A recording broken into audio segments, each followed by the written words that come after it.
First half, you're right. It was we couldn't find our rhythm. Couldn't find. We were getting forward. I mean, I think there was something that was said that there was that. I think there was something like 20 odd blocks in like the final third and everything. So we were trying to get forward. I think West Ham set up the stall not to lose. And I think if you had asked West Ham before, they probably, with their form currently, would have taken the point. But obviously, they'd rather 3 because of the rivalry. But they were keeping us contained. We're trying to find the way. As you said, we only really started creating or looked a little bit more dangerous when Simon was cutting in and getting his foot on the ball. And obviously, he grew into that game. But we may be lacking that little bit of creative spark and flair, which will come in time. But West Ham set their stall up, and thankfully we cracked it in the end. We solved it. I mean, you go into these London derbies, they're always going to be fierce. They say form goes out the window. Who wants it more? Yada yada yada. And like you said, in the second half, it was us all over. Yeah, I think. Just sticking on the first half, obviously we still did look dangerous from set pieces. Obviously, we did score from one, which obviously should have counted. I mean, ridiculous how they ruled out. I've seen the replay so many times. Romero doesn't foul anyone. Van de Ven is being pushed, so he goes into someone else who falls over, and they've somehow pulled that back for a foul. When you just watch it back, it's just never a foul, is it? And I think we did completely. I mean, obviously we won the game 3-0, so it's not much of a talking point at the end of the day. But in terms of the state of refereeing and what in terms of decision that could have cost us if things didn't go away, that was definitely one of them. I mean, they were so lucky to get away with that, weren't they, West Ham?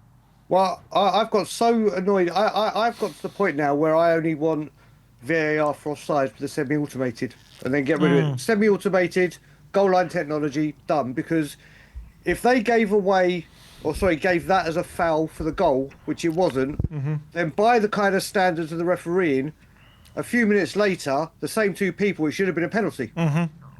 So that should have been. There was more of a foul for the penalty than there was for the goal.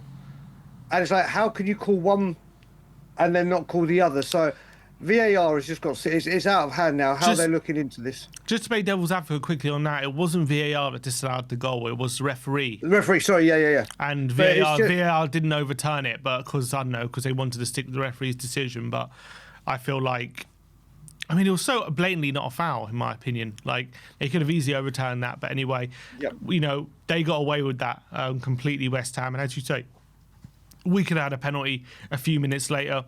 That was also quite frustrating. But I also felt late in that half, we did start to create opportunities, like not clear-cut opportunities, but Kudus was getting more joy down the right. I remember there was a goal-mouth scramble, which led to, I think, Van de Ven and Romero both having shot blocked, like near the goal. Like, we were getting closer. And then obviously, right at the beginning of the second half, I was expecting maybe a change at half-time, because I thought, is it quite working? Maybe we can change something. I thought the dynamic between Simmons and Spence wasn't quite right, because I feel like with Simmons cutting inside, you need Spence to kind of overlap and create that width. But when he's also cutting inside as well, I felt like it wasn't quite right, that dynamic down that side. Yeah.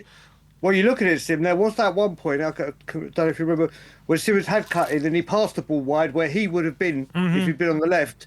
But obviously he must have been thinking Spence would be on the overlap, and there was no one there, so obviously that play went dead.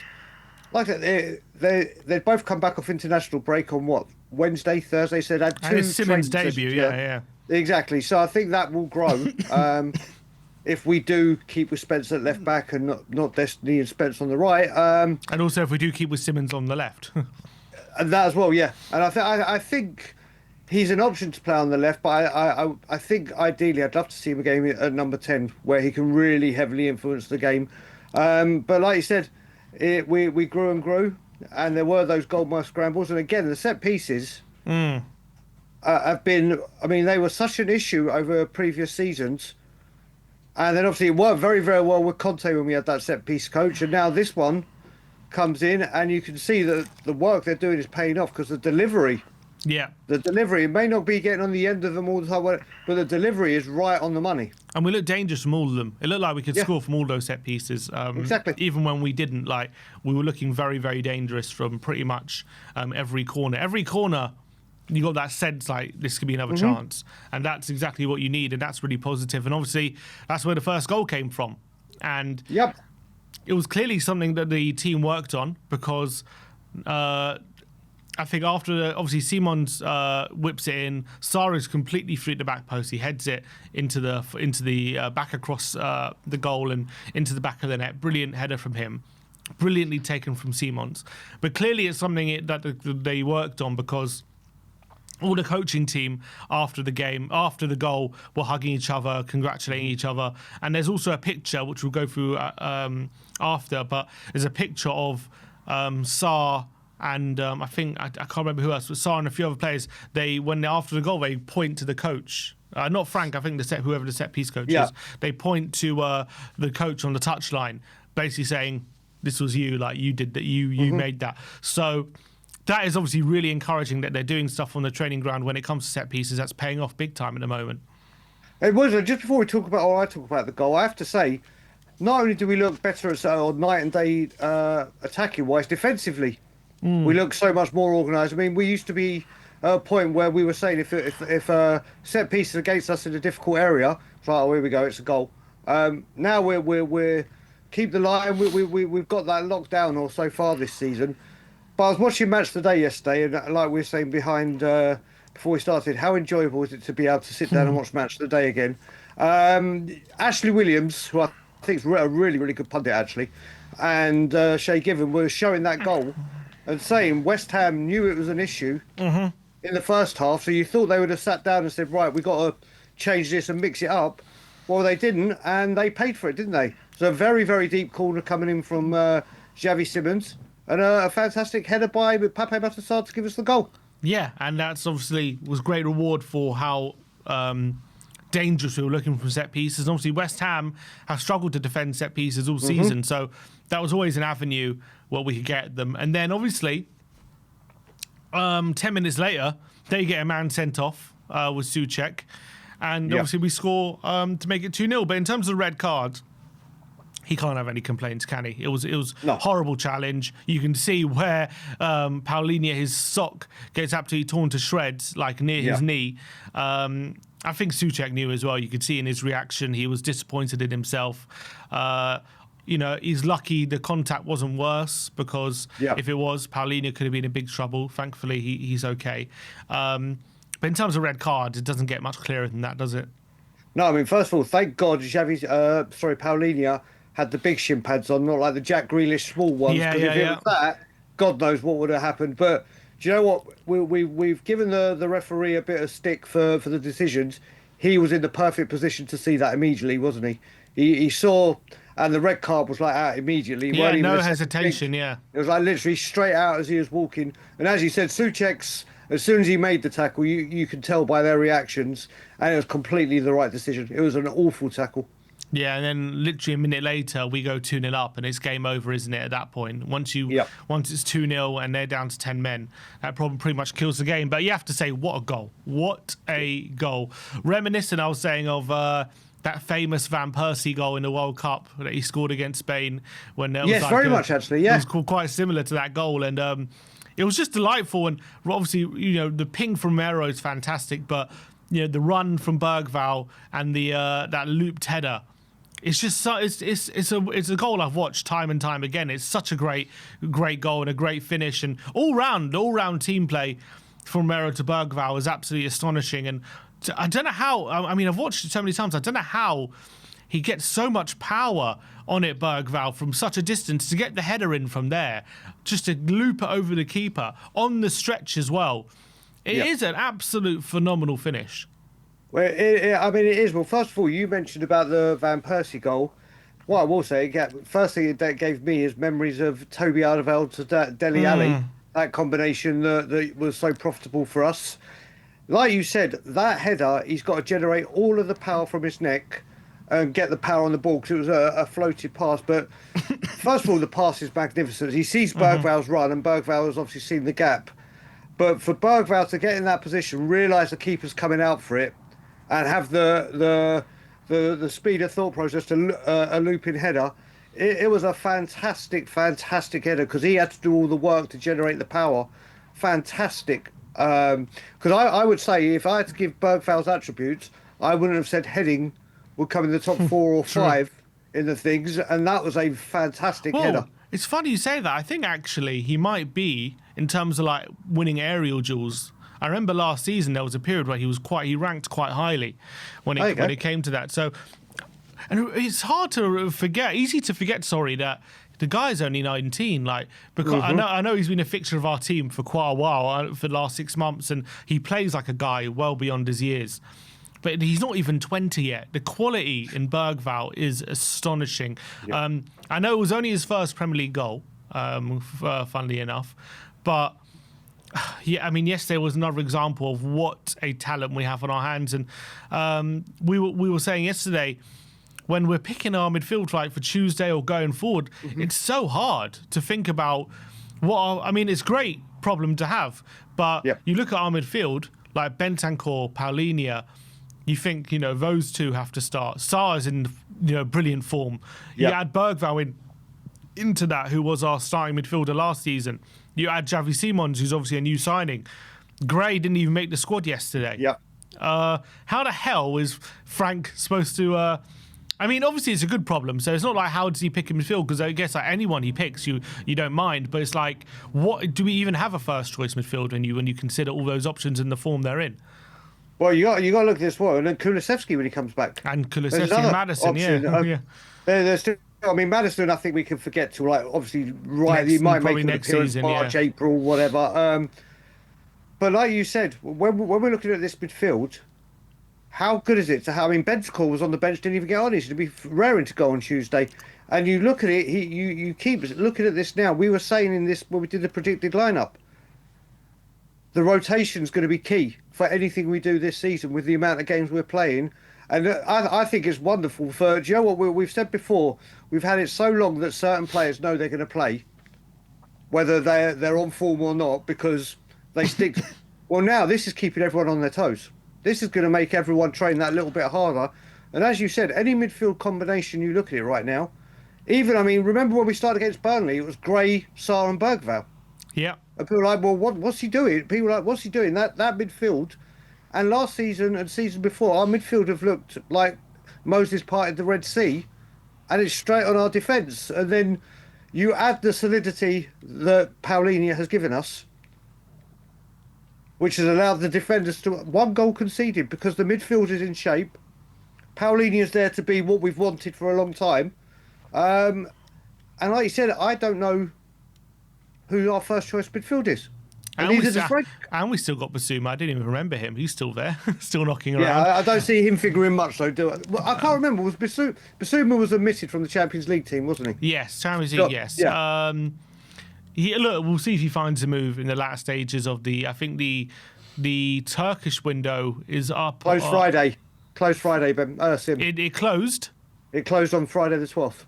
So he can't move then? He's not moving. He's not moving, so he's going to be here. So you never know. Sometimes it's funny how these things work sometimes. Like, sometimes someone like Basuma, he gets forced to stay, and then all of a sudden we get a couple of injuries. Maybe he's in the team. You never know. Maybe.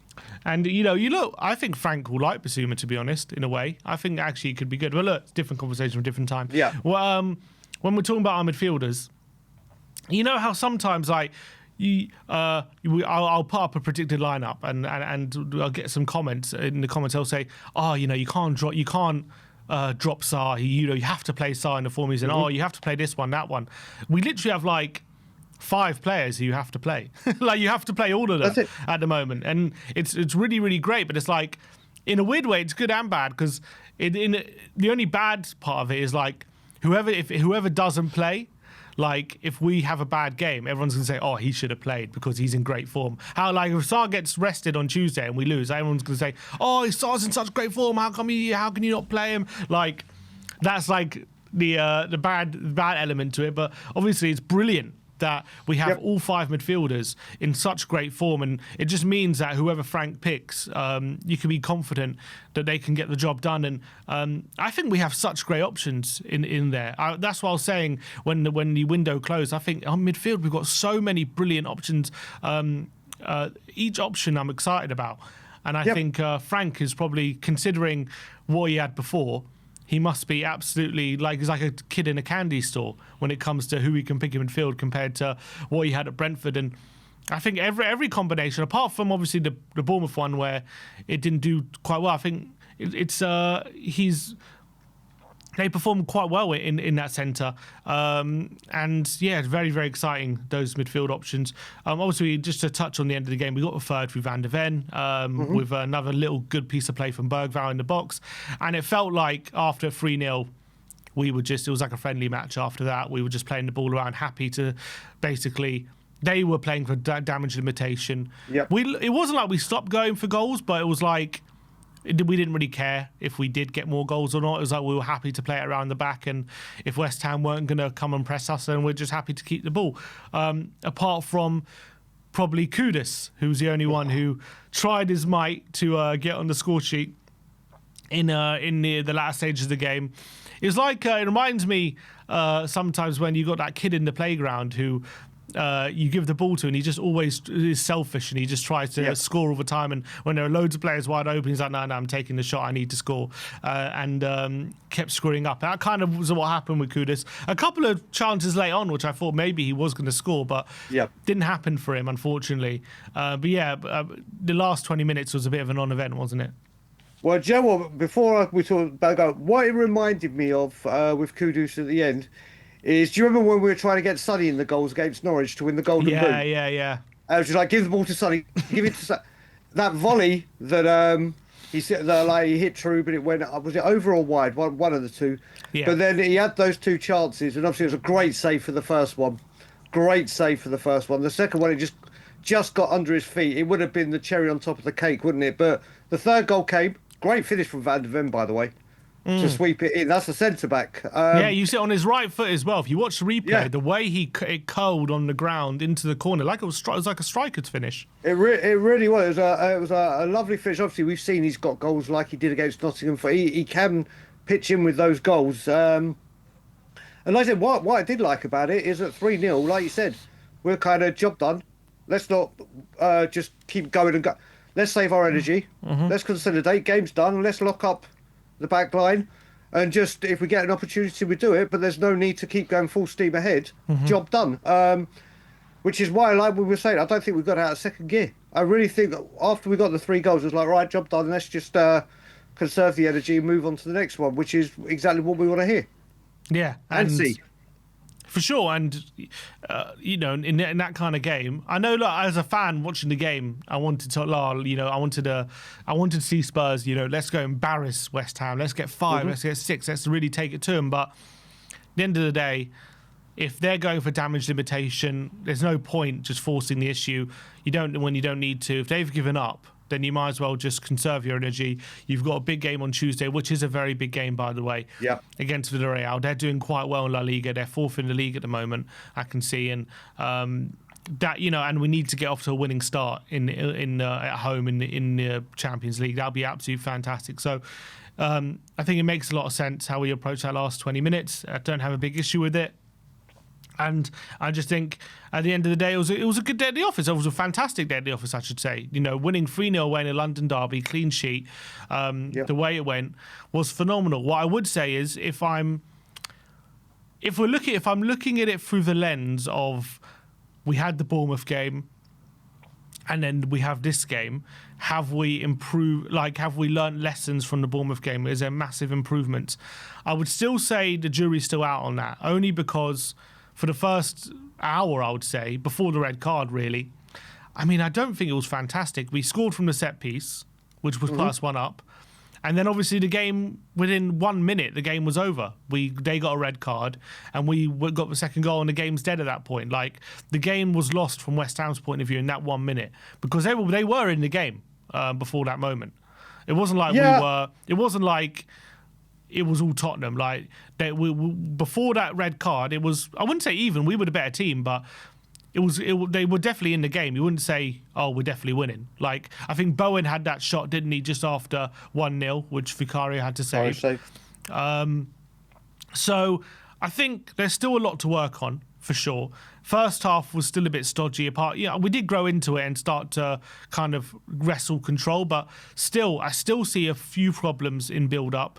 I still see a few problems in progressing up the pitch. That's not to say that, look, at the end of the day, this is Frank's 4th game, and He's still learning about his players. He doesn't even know his players fully.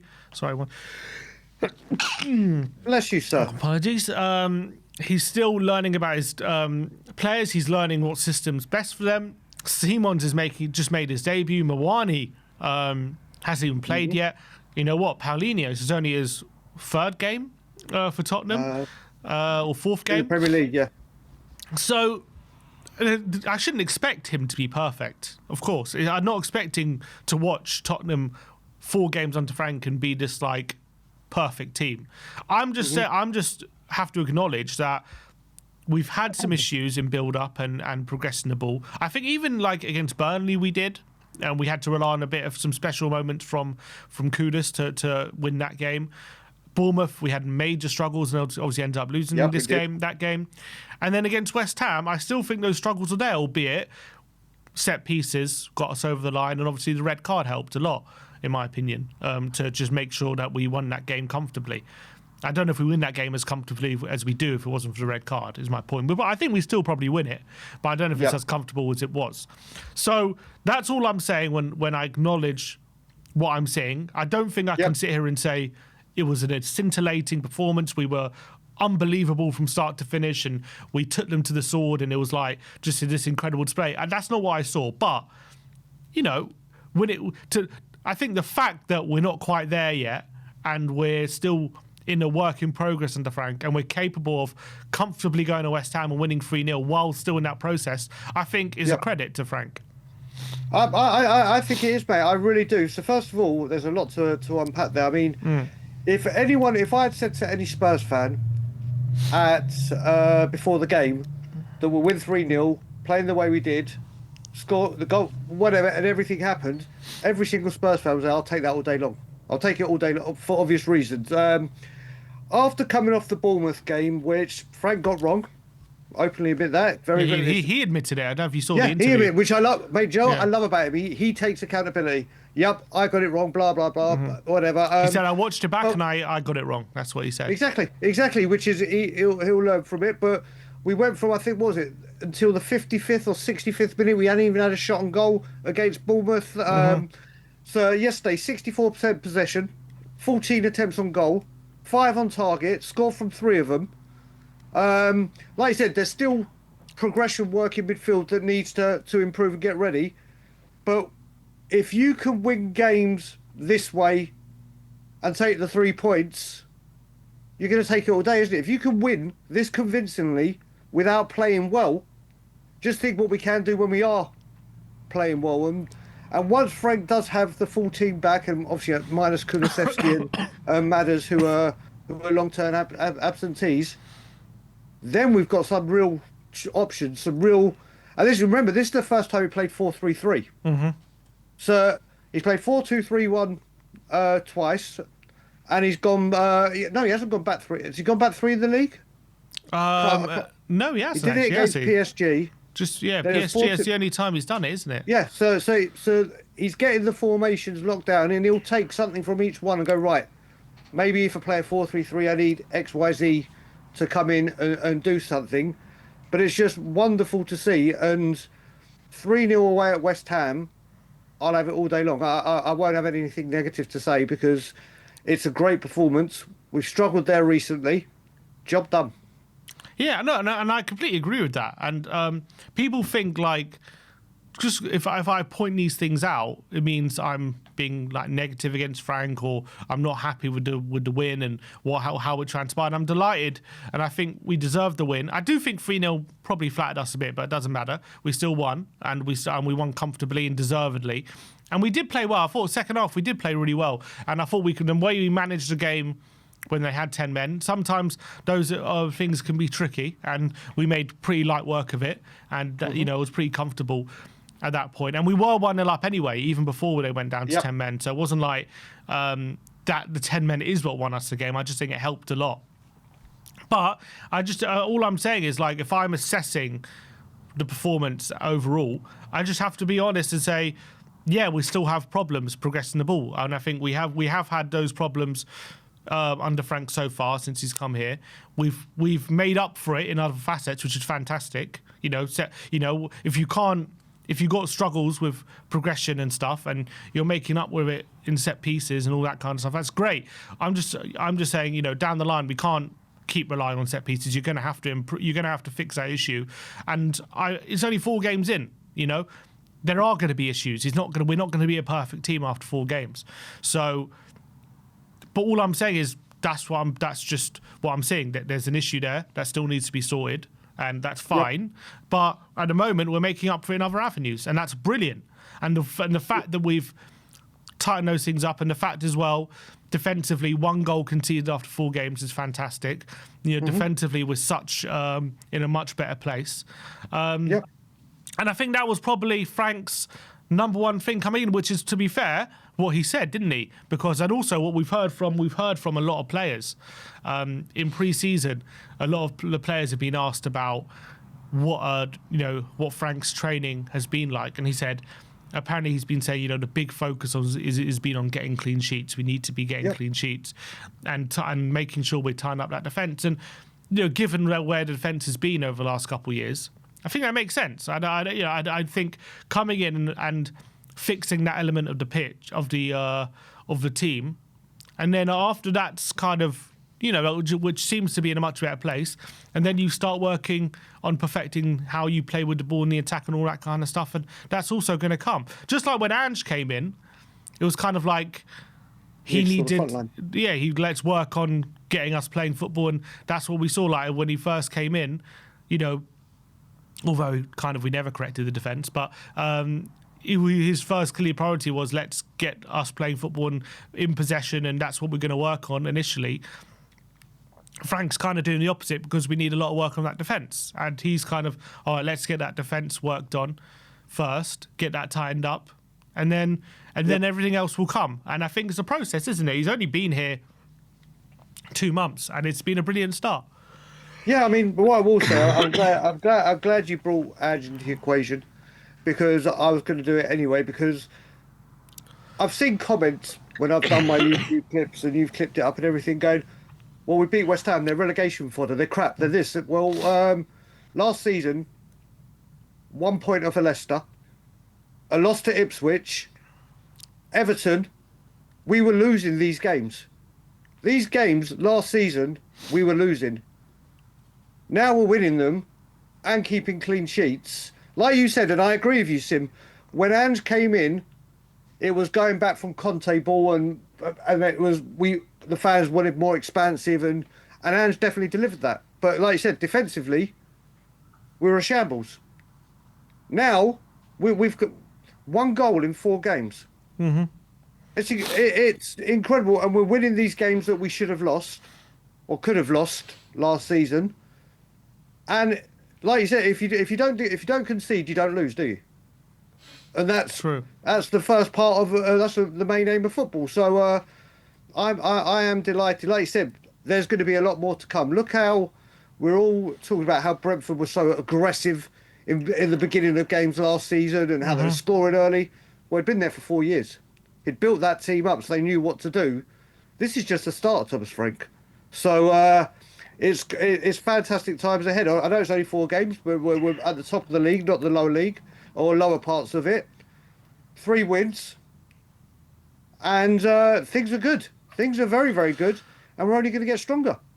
Absolutely. I think if this is just Frank in a work in progress, I'd love to see what the final finished product looks like, because it could be very scary, and we have so much talent, and it's very, very exciting. Brilliant win yesterday. Nice to rub it in the faces of the West Ham fans as well, albeit part of me just feels sorry for them now. Like, they've had so much pain and suffering. Yesterday, I think by the 60th minute, the stadium was pretty much empty. Yep. Another heavy defeat. I mean, do you feel sorry for West Ham at this point? Nope. Or do you're not at all? No, but you know what it is as well? What makes me laugh, I've seen loads of videos from West Ham fans when they're leaving. That ground is so hard to get out of. You see them walking, it takes an eternity to walk out. So you just see the gangways, it takes ages. That stadium emptied. That stadium absolutely emptied. It was great for Kudus to enjoy that performance and enjoy that win. And yeah, I've got no I don't feel sorry for West Ham at all. At all. Yeah, I speak to obviously Nicky Hawkins quite a lot in Yeah. our London Czars, and he's just been so down for so long. Like there's only so much more I can enjoy his pain. You know what I mean? It's like he's been in so much pain, for so long. I'm starting to feel bad for him. But look, West Ham in deep trouble. I think with another heavy defeat, and yeah, they weren't much, were they, West Ham? If we're just touching on them for a moment, I know they kind of gave us a game for about 45 minutes, but it wasn't exactly like they were playing great. And also a bit like what we were saying in the preview, like as soon as they conceded a goal, they just crumbled, didn't they? And they're very fragile. Incredibly so. And that's one thing you don't normally associate with West Ham. Or back in I remember players like Julian Dix that would never ever stand for this kind of performance. They did play some nice football to begin with. They really did. There were some nice passing moves. They like you said, breaking the lines. I think Somerville looks like a tidy little player. He was causing some issues, but as soon as that goal did go in, as you said, the writing was on the wall. I think if 10 men, if they hadn't gone down to 10 men, still think we would have won the game and got at least another goal. But that's hindsight, and West Ham need to get their act together. Yeah, agreed.